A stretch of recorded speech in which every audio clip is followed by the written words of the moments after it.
Telugu Desam party ఒకే లక్ష్యంతో, అభివృద్ధి అనేది లక్ష్యంతో ఆంధ్రప్రదేశ్ నష్టపోయినటువంటి విధానాన్ని దృష్టిలో పెట్టుకుని చంద్రబాబు నాయుడు రాజకీయంగా ముందుకెళ్తున్నటువంటి విధానాన్ని కూడా ప్రతి పౌరుడు, తెలుగు పౌరుడు కూడా అర్థం చేసుకుని ముందుకెళ్తున్నట్టు సందర్భం మనం ఈరోజు గమనించాల్సిన పరిస్థితులు ఉన్నాయి. వాస్తవానికి గారు ఈరోజు ఏదో మనం ఇవన్నీ చెప్తున్నారు. జగన్మోహన్ రెడ్డి గారి కేసులు ఈడీ ఏం చేయట్లేదు, మీరు దొరకకుండా పోయిన నానిని ఏమీ చేయట్లేదు, చిక్కకుండా పోతున్న రోజాని ఏమీ చేయట్లేదు. మీరు జగన్మోహన్ రెడ్డి గారిని ఈడీ ఏం చేయట్లేదని మాడితే ఎట్లా సార్? ప్రజలన్నీ ఆలోచిస్తున్నారని చెప్తున్నాను. ప్రజలు కాదు ఆలోచించాల్సింది, యాక్షన్లో దిగాల్సింది ప్రభుత్వం. ప్రజలు ఆలోచించి మీకు ఓటేశారు, అయిపోయింది, వాళ్ళ బాధ్యత అయిపోయింది. యాక్షన్లోకి మీరు దిగాలి. రోజా చిక్కదు, నాని దొరకడు, పోలీసులు కామ్గా కూర్చుంటారు, ఆడియన్స్ గ్యాలీలో కూర్చుంటారు. ఏమంటే ఇవాళ మీరు చూసారు కదా, ఆ స్టెల్లా షిప్ నుంచి అన్లోడింగ్ మొదలైంది. దాదాపు ఎంత 1124 టన్నుల రేషన్ బియ్యాన్ని తిరిగి గోడౌన్లకు తరలించే ప్రయత్నం జరుగుతుంది. ఇంత జరిగిన తర్వాత కూడా ద్వారంపూడి వ్యవహారంలో మీరు 1 సెంటీమీటర్ ముందుకెళ్ళరు. రోజా గారు ఏదో మాట్లాడుతున్నారు నిన్న, ఒకసారి ఆవిడ ఏం మాట్లాడారో చూద్దాం. నిన్న ఆవిడ మాట్లాడారు, కూటమి ప్రభుత్వాన్ని చెడుగుడాడుకుంది, మీరేం చేయరు. నాని గారేమో దాక్కున్నారు, ఎక్కడ దాక్కున్నారో పోలీసులు తెలుసు, వాళ్ళు ఏమి చేయరు. ఏంటి సార్ మరి ఎక్కడ? ఖచ్చితంగా రోజా గారు మాట్లాడింది చూద్దాం ఒకసారి, ఆవిడేం మాట్లాడారు. తెలుగుదేశం వాళ్ళకి ఒక ఫ్యాషన్ అయిపోయింది. ఒక రేప్ జరిగినా, ఒక విద్యుత్ ఛార్జీలు పెరిగినా, ఒక నిత్యావసర ధరలు పెరిగినా, లేదా ఏది జరిగినా రాష్ట్రంలో జగన్మోహన్ రెడ్డి గారి వల్లే జరిగింది అని చెప్పడం ఫ్యాషన్ అయిపోయింది.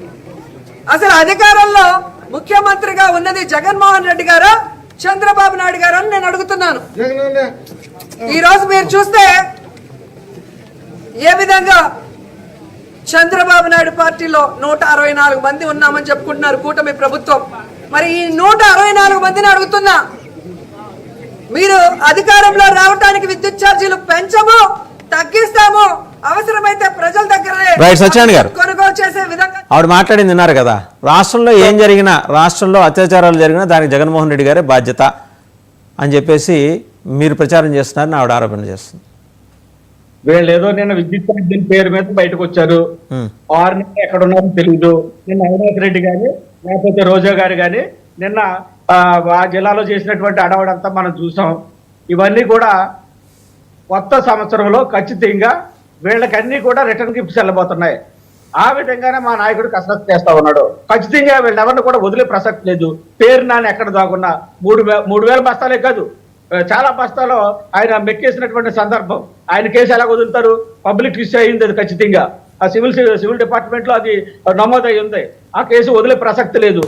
ఇంకా రోజా గారు చెప్పే మాటలో ఏ పాత్ర ఇస్తే ఆ పాత్ర ఆవిడ యాక్ట్ చేస్తారో, ఆవిడ యాక్టర్ గారు చూడాలి, రాజకీయ నాయకుడిగా మన దురదృష్టం అంతే. రైట్, శివపార్తి గారు మాట్లాడతారు.